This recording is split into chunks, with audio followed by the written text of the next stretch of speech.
Admission start కాకుండా admission పేపర్ని admission చేస్తున్నారు నారాయణ కార్పొరేట్ సంస్థలు. అది అంతా ఒక్కో క్లాస్కి ఎంత శాలరీ కలెక్ట్ చేయాలి అనేది లిస్ట్ కూడా తీసిండ్రు వీళ్ళు. ఫీజు లిస్ట్ 2025 to 26 రిపోర్ట్ బి తీసిండ్రు అన్న. 144 మొత్తం అయినాయి అన్న. ఆన్లైన్ స్కూల్ పర్మిషన్ బి లేదు. పర్మిషన్ లేదు, వీళ్ళు ఎట్లా తీసుకుంటారు? పట్టణంలో నారాయణ స్కూల్ ఎట్లాంటి పర్మిషన్లు లేకుండా అడ్మిషన్ ప్రక్రియ చేపట్టారు. ఇదేంటి సార్ అని చెప్పేసి ఎంఏఓ సార్ని డిఓ సార్ని అడిగితే దానికి ఎట్లాంటి అనుమతులు లేవు అని చెప్పేసి వాళ్ళు కూడా చెప్పడం జరుగుతుంది. మేము ఇక్కడికి వచ్చి అడిగితే మాకు పర్మిషన్ తొందరలోనే వస్తుంది అని చెప్పేసి వాళ్ళు అంటా ఉన్నారు. పర్మిషనే రాంది మీరు అడ్మిషన్ ప్రక్రియ ఎలా చేపడతారు? పర్మిషనే రాంది మీరు టీచర్ రిక్రూట్మెంట్ ఎట్లా తీసుకుంటారు? పర్మిషన్ లేని మీరు ఇక్కడ వచ్చి ఈ యొక్క బుక్స్ని ఎట్లా ప్రింట్ చేస్తారు? చూడండి, ఇక్కడ నారాయణ పేరుతోనే ఆల్రెడీ బుక్స్ ప్రింట్ అయ్యి వచ్చినాయి, నారాయణ పేరుతోనే ఆల్రెడీ అడ్మిషన్స్ అయినాయి, నారాయణ పేరుతోనే ఆల్రెడీ టీచర్స్ రిక్రూట్మెంట్ కూడా అవుతుంది, వాళ్ళకి వర్క్షాప్ కూడా జరుగుతూ ఉంది. ప్రభుత్వ అధికారులు ఏం చేస్తూ ఉన్నారు? వెంటనే నారాయణ స్కూల్ని సీజ్ చేసేసి ఈ యొక్క నారాయణ కార్పొరేట్ స్కూల్ అని ఈ కామారెడ్డి గడ్డ తొక్కకుండా ఆపాల్సిన బాధ్యత మన మీద ఉందని చెప్పేసి మేము తెలియజేస్తా ఉన్నాము. విద్యార్థులతో పెట్టుకోవాలని చూడకండి నారాయణ యాజమాన్యం. ఇక్కడికి వచ్చేసి కామారెడ్డిలో ఇక్కడ విద్యార్థి నాయకులు ధమ్కీలు ఇస్తా ఉన్నారు. మీరు ఇది గుర్తుపెట్టుకోండి, ఆంధ్రప్రదేశ్ కాదు, ఇది కామారెడ్డి తెలంగాణ. ఇక్కడ అడ్మిషన్ ఎన్ని చేశారు? 100 అడ్మిషన్లు తీసినారు. 100 అడ్మిషన్లు యొక్క నారాయణ స్కూల్కి చేయడానికి ఎవరు సపోర్ట్ చేశారు? చూడండి, 114 అడ్మిషన్లు అయినాయి. ఇక్కడ 114 అడ్మిషన్లు అయితే దీనికి సపోర్ట్ ఎవరు చేసినారు? సార్ వాళ్ళకి తెలియకుండానే అవుతుందా? ప్రభుత్వ అధికారులకు తెలియకుండా అవుతుందా? ముందనే మీరు స్టేట్మెంట్ రిలీజ్ చేసినారు కదా, నారాయణ స్కూల్కి ఎట్లాంటి పర్మిషన్ లేదని చెప్పేసి. ఆనాడే కదా ఇది క్లోజ్ కావాల్సింది, ఆనాడే కదా ఇది సీజ్ కావాల్సింది, ఇంకా ఎందుకు నడుస్తా ఉన్నది?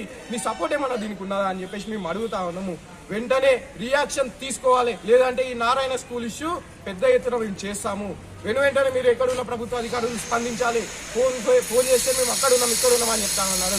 ఇష్యూలపై స్పందించకుంటే ఎట్లా? నారాయణ స్కూల్ అనేది పెద్ద ఇష్యూ. ఈ కార్పొరేట్ స్కూళ్ళు కామారెడ్డి గడ్డ మీదకి వస్తే ఏమైతే తెలుసు. నారాయణ స్కూల్లో ఎంతమంది విద్యార్థులు చనిపోతా ఉన్నారో మనకు తెలుసు. విద్యార్థులకు మానసికంగా వేధించి వాళ్ళను టార్చర్ పెడితే విద్యార్థులు సూసైడ్ చేసుకున్న పరిస్థితులు మన తెలంగాణ రాష్ట్రంలో మనం చాలా సంవత్సరాలుగా చూస్తున్నాం. దానికి కారణం ఎవరు? ఈ నారాయణ కార్పొరేట్ సంస్థలు.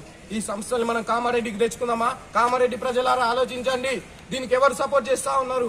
స్టేట్మెంట్ రిలీజ్ చేసినప్పటికి ఇప్పటికి కూడా ఈ యొక్క స్కూల్ని సీజ్ చేయలేరు. వాణి విద్యాలయం స్కూల్లో ఉన్నటువంటి ఇక్కడ వాణి విద్యాలయం స్కూల్ ఉండే అండి, కానీ వాణి విద్యాలయం స్కూల్ లేదు, ఏది నారాయణ ఉంది. ఎట్లా వచ్చింది? వాణి విద్యాలయం స్కూల్కి పర్మిషన్ ఎవరు ఇచ్చారు? పర్మిషన్ తీసుకొని లెటర్ చూపించడానికి వస్తే గతంలో మాకు ఇబ్బంది పెట్టారు. పర్మిషన్ ఇక్కడ నారాయణ ఉంది, ప్రతి స్కూల్లో కూడా నారాయణ ఉందని మాకు తెలిసింది, ఎక్కడనో ఉందని. కానీ ఇక్కడ వాణి విద్యాలయం స్కూల్కి వస్తే ఇక్కడనే నారాయణ ఉంది. వాణి విద్యాలయం స్కూల్ ఎటుపోయింది? వాళ్ళు వీళ్ళకి ఎట్లా అలౌ చేస్తారు? ఏ విధంగా అలౌ చేస్తారు? ఇవన్నీ ప్రభుత్వ అధికారులకు తెలియకుండానే అవుతున్నాయా? ఒకసారి గమనించాలి. ఎవరు కూడా తల్లిదండ్రులు ఈ యొక్క నారాయణ స్కూల్లో అడ్మిషన్లు చేయకూడదని చెప్పేసి మేము తెలియజేస్తా ఉన్నాము. మన విద్యార్థుల భవిష్యత్తును మనం కాపాడుకోవాలి. ప్రభుత్వ అధికారులకు మేము విన్నవించుకుంటా ఉన్నాము, స్కూల్ని వెంటనే సీజ్ చేయండి. మనకి ఎంత ధైర్యంతో ఎవరి సపోర్ట్తో ఫీజు డిక్లరేషన్ ఫామ్ని వాళ్ళు క్రియేట్ చేసుకుంటారు?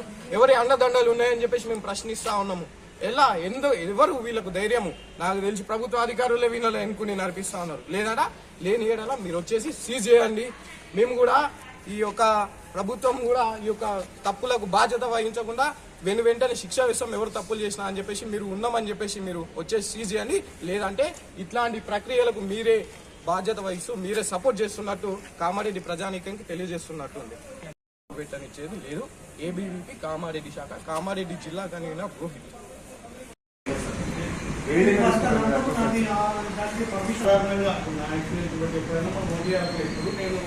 నేను కూడా కొత్త కానీ టీచింగ్ ఫీల్డ్లో ఒక ప్రిన్సిపల్ 10-12 సంవత్సరాలు చేస్తాము. మేము పెట్టిన స్కూళ్ళలో కానీ లేదంటే ఓటీఆర్ అప్లై చేస్తాము, వస్తుంది జూన్ నుంచి అడ్మిషన్స్ నడుస్తూ ఉంటాయి. కాబట్టి అదే ప్రాసెస్ నడుస్తుంది. అంతే. ఇప్పుడు మంచి వాళ్ళకు అక్క నేను ఫిబ్రవరిలో జాయిన్ అయ్యే పార్టీకి ఆల్రెడీ ఓటీఆర్ నేను కూడా ఏమంటే ప్రిన్సిపల్గా ఒక 10-15 years చేసిన కాబట్టి వచ్చిన నేను కూడా జాయిన్ అయ్యి సార్ ఎంతవరకు ఉంది, మరి ప్రాసెస్ ఎట్లా ఉంది, ఇక్కడ కూర్చోవాల్సింది ఏం కాదు. కానీ ఇంకా వర్కింగ్ ప్రోగ్రెస్ ఎంప్లాయీ వస్తుంది సార్. ఎందుకంటే దాదాపు నేను ఇప్పటివరకు చూసిన దాంట్లో అయితే మనం ఓటీఆర్ చేసినాక రాలేదని లేదు. స్కూల్ మొత్తం పర్మిషన్ లేకపోతే జాయిన్ చేయించద్దు. చాలామంది ఇప్పుడు నారాయణ స్కూల్ కామారెడ్డిలో మనం ఎలాంటి అనుమతి ఇవ్వలేము, కానీ వాళ్ళు క్యాన్వసింగ్ చేస్తున్నారని మా దృష్టికి వచ్చింది. కాబట్టి తల్లిదండ్రులు ఆ పాఠశాలలో జాయిన్ చేయించే ముందు దానికి ఉందా లేదో తెలుసుకోండి. ప్రస్తుతానికైతే కామారెడ్డి మండలంలో నారాయణ అనే పాఠశాలకి ఎలాంటి అనుమతులు లేవు. అదేవిధంగా కొంతమంది ఇప్పుడు